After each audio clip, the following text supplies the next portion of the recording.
Lo que te han contado sobre Alcatraz es solo la superficie. Sí, fue una prisión de máxima seguridad. Sí, estuvo rodeada por aguas heladas y corrientes implacables. Sí, albergó a los criminales más peligrosos de su época. Pero lo que no te han dicho es que dentro de esas paredes ocurrió algo mucho más oscuro. Alcatraz no solo fue una cárcel, fue un experimento. Un punto muerto en el mapa donde el tiempo, la mente y la muerte misma se comportaban diferente. Y si crees que todo terminó cuando se cerró, en 1963, estás equivocado. Hoy te voy a contar los secretos más oscuros de Alcatraz, los que no aparecen en los tours turísticos, los que ni siquiera los guías tienen permitido mencionar.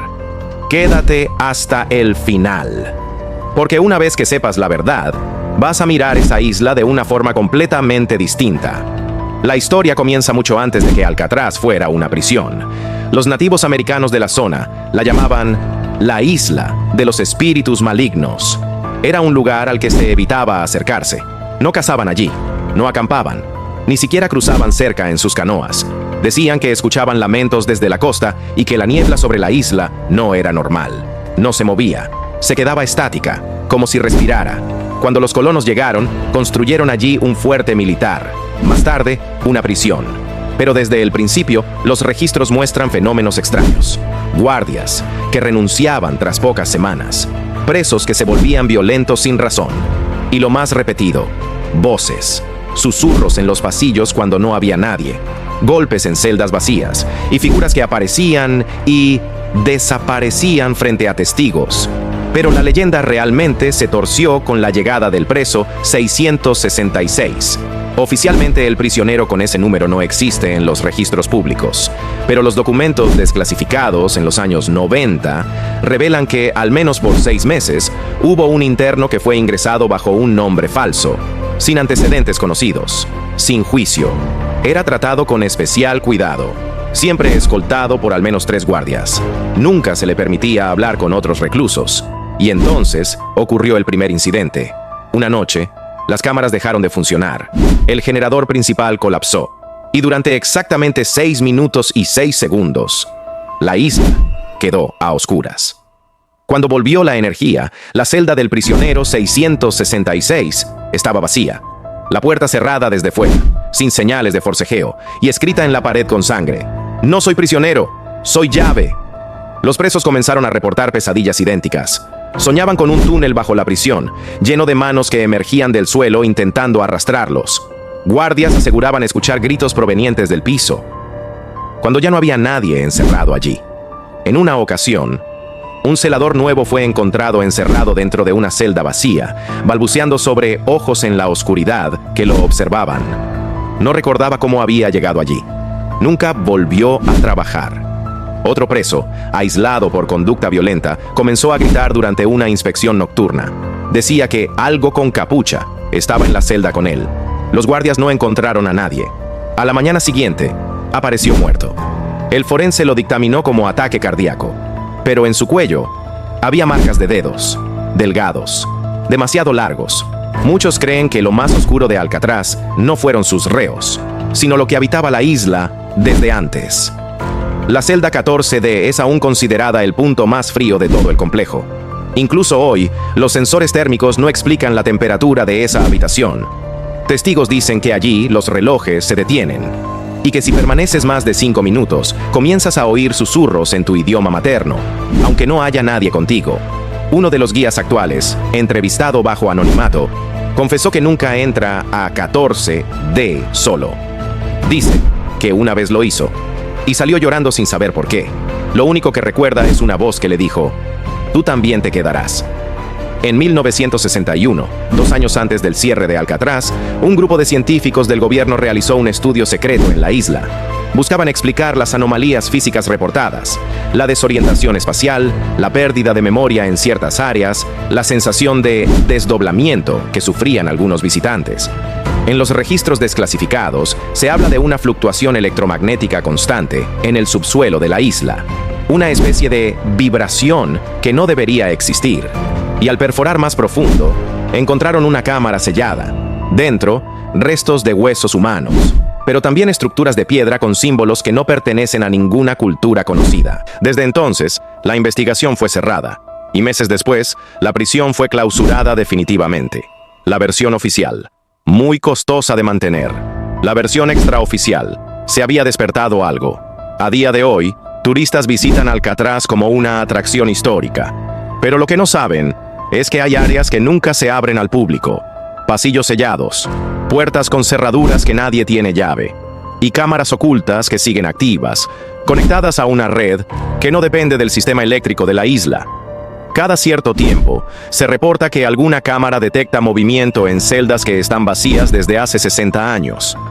Y cuando los guardias van a revisar, no hay nadie, solo marcas recientes en los barrotes. Y en una ocasión, una frase escrita con humedad en el espejo del baño: la isla no olvida. ¿De verdad crees que Alcatraz fue solo una prisión? ¿O fue un punto de contención? Una celda para algo que nunca fue humano. Algo que sigue ahí, esperando. Porque si alguna vez visitas Alcatraz y escuchas pasos detrás de ti en un pasillo vacío, no te gires. Y si ves una celda entreabierta que no debería estar abierta, no entres. No importa si escuchas tu nombre. No importa si sientes que te llaman desde dentro.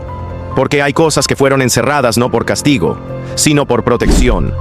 En 1976, más de una década después del cierre oficial de Alcatraz, un equipo de limpieza del gobierno fue enviado a la isla para retirar materiales tóxicos del subsuelo. No era una misión pública. No hubo prensa. No hubo permisos turísticos ese mes. Todo fue ejecutado en silencio. Lo que encontraron, según un informe filtrado años después por un excontratista, fue una estructura subterránea que no aparecía en los planos originales de la prisión. Un túnel de piedra negra, perfectamente simétrico, sin marcas de herramientas, sin huellas de construcción humana. En su interior, símbolos tallados cubrían las paredes, y en el centro, un pozo, profundo. Tan profundo que ningún instrumento de medición logró calcular su fondo. Uno de los operarios arrojó una bengala encendida. Esperaron 15 segundos. Nada. 30 segundos. Nada. Después de 47 segundos, el sonido regresó. Pero no era el eco de la bengala. Era un grito, agudo, prolongado, como si viniera desde muy lejos, o desde algo que no quería ser molestado. Desde ese día, el acceso al túnel fue bloqueado con acero fundido, y el equipo fue disuelto. 2 de sus integrantes desaparecieron en circunstancias nunca esclarecidas. Uno de los últimos supervivientes de aquel equipo, antes de morir de cáncer fulminante, dejó una nota. Una advertencia. Decía: la prisión no fue construida para contener hombres. Fue construida sobre algo que no debía despertar.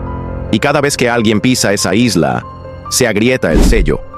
Los guías actuales, los más antiguos, los que han trabajado en la isla por años, no quieren hablar de esto. Pero si insistes, algunos te dirán en voz baja que hay un lugar al que nadie entra, ni siquiera los funcionarios. Un cuarto en el nivel más bajo, sin número, sin historial. Una sola puerta metálica, cubierta por una rejilla oxidada y un cartel antiguo que ya casi no se lee. Solo una palabra aún es visible: silencio. Y si te acercas demasiado, según ellos, puedes oír algo del otro lado. No voces, no ruidos, sino una especie de respiración, muy lenta, muy profunda, como si algo siguiera allí, dormido, esperando. Una prisión tan famosa, tan costosa, cerrada sin explicación lógica. Una isla con más fenómenos documentados por guardias y prisioneros que cualquier otro penal del país. Y un archivo incompleto, modificado, censurado una y otra vez. ¿Por qué? ¿Qué es lo que el gobierno no quiere que sepamos? Tal vez Alcatraz nunca fue impenetrable por su seguridad, sino porque estaba sellando algo que no debía salir. ¿Te atreverías a entrar? ¿Caminarías por los túneles cerrados? ¿Visitarías la celda 14D a solas por la noche? ¿Te quedarías lo suficiente para oír lo que nadie más quiere escuchar? Si lo haces, recuerda algo. Alcatraz no te encierra con barrotes. Lo hace con recuerdos, con voces, con ecos de lo que vivió, murió y nunca terminó de irse. Y si alguna vez, después de visitarla, te despiertas en medio de la noche con el sonido de llaves, o escuchas el tintineo metálico de cadenas sin que haya viento, no estás soñando. Solo estás escuchando lo que siempre estuvo ahí, esperando. Suscríbete para conocer más de lo que nadie quiere contar. Y si algún día visitas Alcatraz, no olvides mirar detrás de ti antes de salir, porque no todos los visitantes regresan solos.